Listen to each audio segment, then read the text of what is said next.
Assalamualaikum warahmatullahi wabarakatuh. Yang kami hormati Ibu Almira Syauli Eskom Mkom selaku dosen pengampu mata kuliah Sistem Informasi Manajemen Sistem. Di sini kami akan melakukan presentasi mengenai perancangan sistem informasi studi kasus website Satu Data Kementerian Kelautan dan Perikanan dengan saya Sabrina Saya Rahel. Devana Tufianti. Saya Musa Arifsi. Saya Sabira Windy. Saya Wafik Rizka. Lalu pokok pembahasan kita pada kali ini adalah yang pertama mengenai analisis kebutuhan sistem, lalu Unified Modeling Language, dan model data dan basis data relasional. Yang pertama ada analisis kebutuhan sistem. Di sini ada kategori kebutuhan, tingkatan kebutuhan, stakeholder, dan rangkaian kegiatan. Oke, selanjutnya masuk pada fitur yang pertama, yakni United Modeling Language Feature. Yang pertama ada fitur sejarah pengantar suatu data. Yang pertama kita user melakukan login, kemudian jika berhasil melanjutkan melihat sejarah satu data KKP, dan jika berhasil melakukan chatting dengan admin, dan jika berhasil akan melakukan mendapatkan informasi, kemudian dinyatakan selesai. Selanjutnya, pada fitur pedoman dan prosedur yang mana user melakukan login, kemudian jika berhasil maka akan menampilkan dan mengunduh pedoman serta prosedur, kemudian bisa melakukan chatting dengan admin dan bisa melakukan atau mendapatkan informasi, kemudian bisa dinyatakan selesai. Selanjutnya, Lalu pada fitur ketiga yaitu adalah kuesioner satu data. User melakukan login, bila berhasil bisa dilanjutkan pada kuesioner. Lalu untuk kuesioner tersebut bisa melakukan unduh formulir yang akan kita isi. Dari sana bisa kita melakukan daftar formulir hingga tahap itu selesai. Kemudian terdapat fitur metadata statistik. Yang pertama, user akan melakukan login. Kemudian jika berhasil, user dapat mengakses dua menu. Yang pertama menu metadata kusuka dan metadata kegiatan. Dari kedua menu tersebut, user dapat melihat penjelasan detail dan mendapatkan informasi. Kemudian user dapat menyelesaikan fitur dari metadata statistik.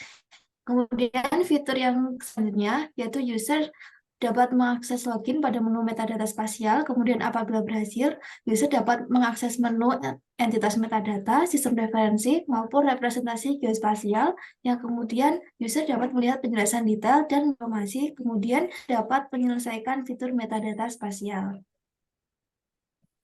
Oke, yang kemudian ada fitur ke-6, yang mana pada fitur kelembagaan pengelolaan.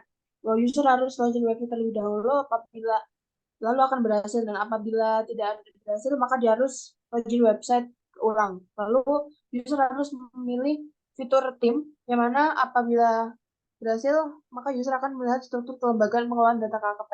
Apabila tidak berhasil maka user harus memilih fitur tim kembali, dan user akan mendapatkan informasi dan dapat dinyatakan selesai. Next. Lalu pada fitur yang ketujuh terdapat fitur personil satu data, yang mana user harus login website terlebih dahulu lalu dinyatakan berhasil. Dan apabila tidak berhasil maka user harus login website kembali dan ulang. Lalu user harus memilih fitur tim, yang mana apabila dan user akan melihat personil data KKP. Apabila tidak berhasil maka user harus memilih fitur tim kembali, maka dinyatakan, dan sudah melihat personil data KKP maka dinyatakan selesai. Lalu untuk fitur ke-8 yaitu peraturan pada satu data, user melakukan login dan bila berhasil bisa melanjutkan pada standar data. Dari standar data pun terdapat kuesioner data yang terbagi menjadi data kelautan perikanan dan data kusuka atau data usaha pada kelautan. Lalu dari situ kita bisa melihat daftar-daftar peraturan menteri yang tersedia dalam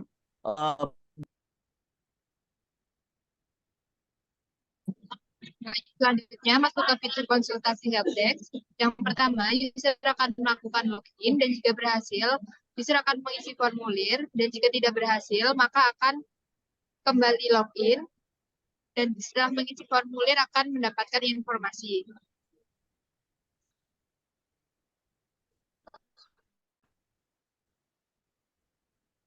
Kemudian ada konsultasi pre-question. Pertama, user akan login dan jika berhasil akan mencari pertanyaan, dan jika tidak berhasil maka akan kembali login. Jika mencari pertanyaan berhasil maka akan mendapatkan informasi, dan jika tidak berhasil akan mengirimkan pertanyaan dan juga akan mendapatkan informasi.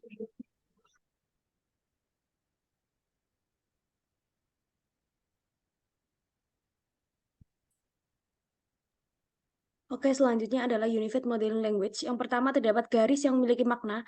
Adanya extend merupakan relasi antara use case tambahan dengan use case induknya yang bersifat opsional. Kemudian include memiliki arti relasi antara use case untuk bersifat mandatory. Kemudian generalisasi merupakan hubungan dengan spesialisasi dua buah use case.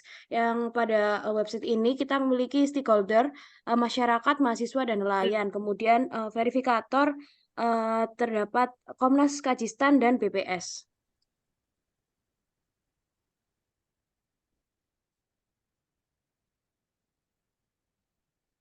Lalu yang berikutnya terdapat tim pengambil keputusan, yang mana pada tim pengambil keputusan ini dia bertugas sebagai untuk menyetujui kuesioner yang telah terisi, lalu membalas mengenai chatting dari admin itu sendiri. Lalu yang berikutnya terdapat front end, full stack, dan back end, yang mana dia sebagai website developer yang bertugas sebagai melihat data user, memelihara sistem, dan juga memelihara sistem yang kedua. Sebagai include-nya sebagai menganalisis performa SEO. Kemudian entity relationship diagram yang kami angkat yaitu pada fitur standar data.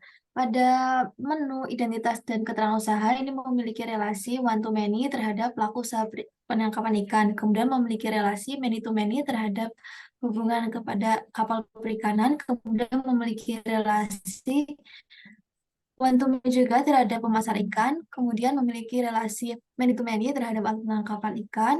Kemudian memiliki relasi many to many terhadap alat bantu penangkapan ikan, kemudian memiliki relasi many to many terhadap jasa perbaikan sarana perikanan, kemudian memiliki hubungan one to many terhadap pemasar ikan, dan yang terakhir memiliki hubungan one to many terhadap industri perikanan terpadu.